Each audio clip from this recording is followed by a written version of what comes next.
love. The most beautiful thing in the world that you and I look for is love. I mean, you've heard the joke, haven't you? What do you get when you hear a country music song playing backwards? Well, you get your pickup truck back, you get your house back, you get this back, you get that back. All of country music is on love and it's on romance. My wife and I have been married for 47 years. Yeah.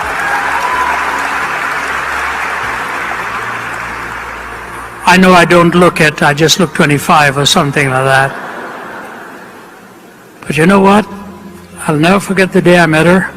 She was 16 and I was 20. I just come from India, she was from Canada. And when I looked at her, I wasn't listening much to the sermon that day. I was looking at her across and I thought, that's the one I want to meet.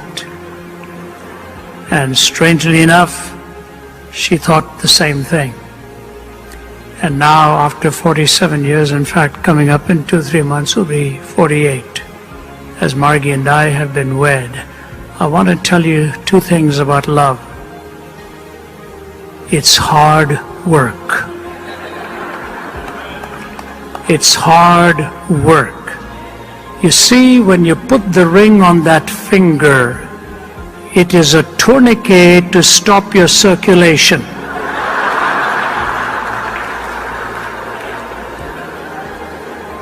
When you say yes to her, you're really saying no to everyone else.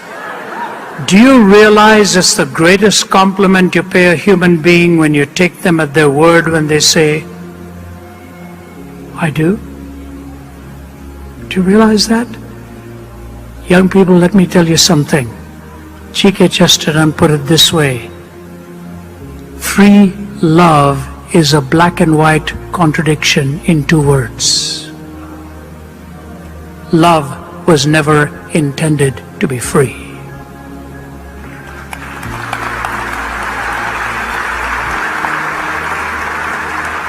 It is the nature of love to bind itself. It is the nature of love to bind itself. And the consummate expression is the most sacred expression of all, physically, which actually represents the spiritual consummation of 2 people saying, I do. C.S. Lewis says there are 4 kinds of love. Agape love, the love of God.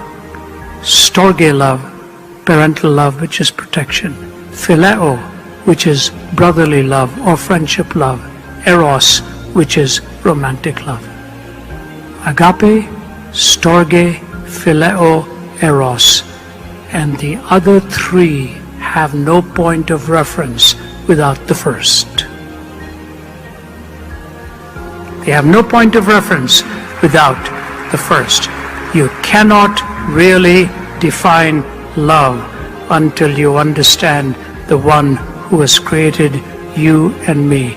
For God so loved the world that he gave his only begotten Son, that whosoever believes in him should not perish but have eternal life. You cannot love without giving. And God gave to us the most precious gift of all in his Son. Love cannot be defined apart from God. And if our culture is messed up, it's messed up right here. We have no longer a definition or a point of reference for love. You love your car, you love your house, you love your dog, you love blue, you love Italian food, you love Indian food, you love your wife. Same word. Not so for the Greeks. They had agape, storge, phileo, eros, and the last 3 hung on the peg of the first. And if you are living with a broken heart today because of a broken love, you probably had that love broken because somebody didn't hang love on the peg of the eternal love of God himself.